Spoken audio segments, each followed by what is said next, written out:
Hi guys, welcome back to my channel. I really hope you're all well. First of all, I'm really sorry if you can hear the lawnmower going. My parents thought it'd be really great to start mowing the lawn at exactly the same moment. I thought it'd be really great to start filming, and I've kind of waited and then not stopping, so I'm just gonna have to roll with it. But I'm really sorry if it gets annoying. There's not a lot I can do. Anyway, I'm coming at you today with my TBR for the month of May.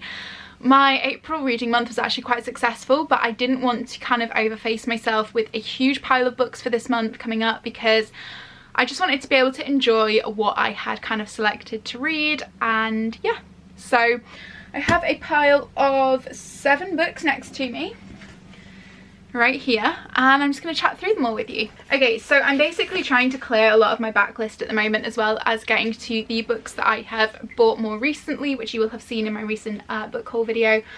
Mostly because I'm sat currently on a TBR pile of about 50 books, and I just think that's a little bit excessive, so I need to start like culling this list desperately. So the first book that I have picked on my TBR for this month is The Good Girl's Guide to Being a Dick by Alexandra Rainworth. I can't actually remember what this is about. This is like a self-help book I picked up for £3 in The Works, which is, for anyone who doesn't know, kind of like a cheap bookstore in the UK. It sells some actual really good books. Like, I've seen things like the Mortal Instruments books in there, and the Hunger Games, and all that kind of stuff. And then you have a lot of very typical like romance paperbacks and kind of those stories that seem to all be set in like the Second World War or the 50s with like painted images of women on the cover. If you live in the UK, you guys will know what I'm talking about. I actually went through a phase when I was 12 of reading some of those.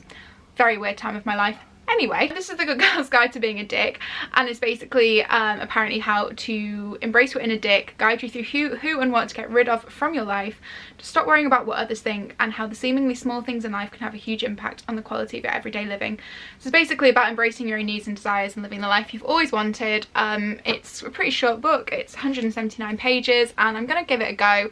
I've not read much non-fiction recently, and I do want to get back into the habit of reading at least one kind of like self-help or personal development book per month, so I figured this would be a good place to start because it's so short. So here we are. Next on the list we have Vengeful by V.E. Schwab. So I read Vicious back towards the end of last year, and I think I read it in literally like 24 hours, and now I can barely remember what it was about, except I know there was kind of like supernatural beings in it, kind of like, yeah, superpowered beings called extraordinaries, I think. And this one apparently follows Marcella Riggins. I don't know who that is. I'm pretty sure that is one of the girls from the other book. Oh my god, this is so bad. It's been so long since I read Vicious, but I remember really enjoying it, so I left Vengeful on my TBR for ages because I didn't want to read it too soon after reading Vicious. So yeah, I'm going to try and get to this one soon, and hopefully it will kind of re-jog my memory. I do remember enjoying the first one, like I say, so I have high hopes for this.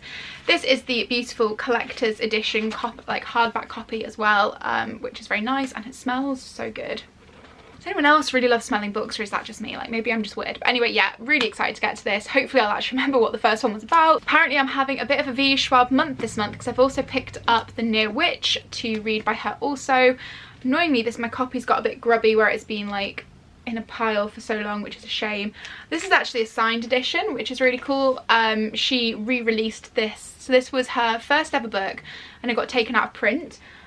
So she has, yeah, re-released it, and this is kind of the updated copy. I don't have a clue what this is actually about. So yeah, I have no idea. I just bought it because I know I love her work. And I remember everyone kind of raving about it when it first came out, and everyone being really excited for it. So yeah, I'm gonna give it a go, see how I find it, and it's not the longest book in the world as well, so I think it might be quite a quick read. Okay, so next up I have book 1 in the Summoner series. This is called The Novice by Tara Matharu. I have had this book for ages, sat on my TBR pile, and again I've just not gotten to it. I think I bought it because the cover especially reminded me a little bit of Throne of Glass, and kind of the sound of it has like similar vibes, so I was like, oh, I think I'll really enjoy this. And yeah, then I've just kind of for some reason avoided picking it up, so I hope I do actually really enjoy it. This one doesn't smell as good as Vengeful.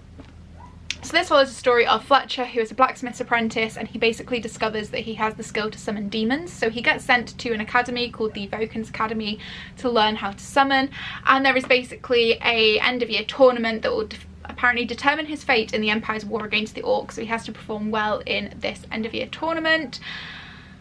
and yeah, it's all to do with how he does in this tournament. It has like all the kind of different vibes that I like in a fantasy novel for like YA fantasy. So it's got like demons, there's like a school setting, like a tournament. Like, it sounds like it's going to be right up my street, so I don't actually know why I've put off reading it, but I have. So hopefully it surprises me in like a good way and I don't regret keeping it on my TBR pile for so long.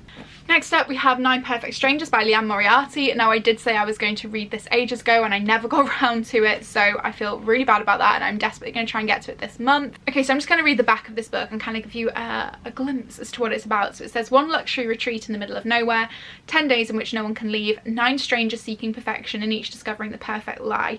It sounds great. Now, this is by the author of Big Little Lies. I'm pretty sure that became a Sky TV show or Sky Atlantic show. So yeah, I know that's obviously got rave reviews. Yeah, it sounds good. Like, I guess it's going to be kind of one of those like unsettling kind of thrillery contemporary type books.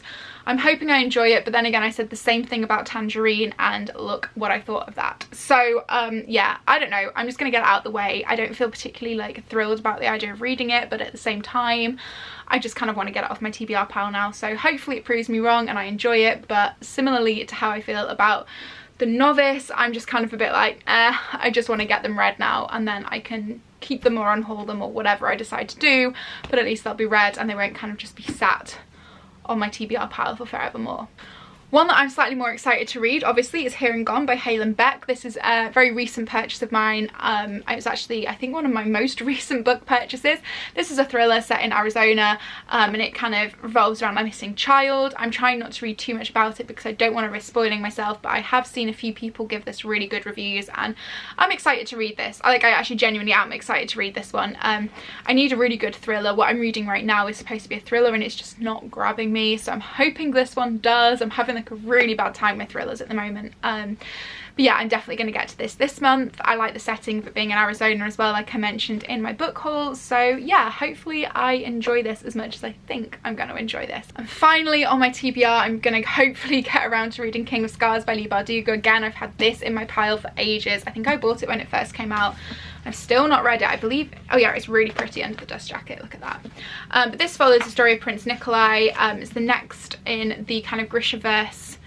I don't know if it's a series or a standalone or if this is like going to be a trilogy or what, but it's set in Leigh Bardugo's Grishaverse, and yeah, I'm excited. It follows quite a few of the characters, I believe, from the original Shadow and Bone trilogy, which I did kind of enjoy. I think, to be honest, my favourite character was actually Prince Nikolai or King Nikolai.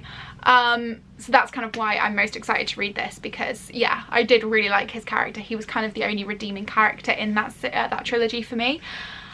So yeah, I'm kind of excited to delve back into Leigh Bardugo's world again. I did enjoy her writing. I read Ninth House as well last year and enjoyed that. So yeah, I'm hopeful that I will enjoy it and it won't be a complete letdown.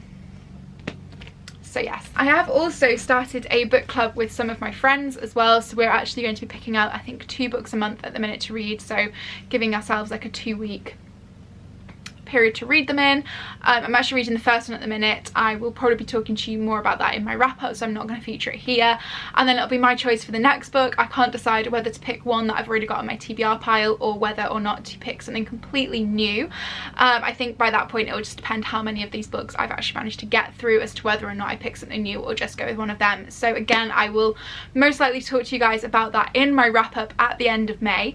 But yeah, I really hope you guys have enjoyed this video. If you have, please give me a big thumbs up, let me know in the comments, don't forget to subscribe, and I will see you in my next video very soon. Bye guys.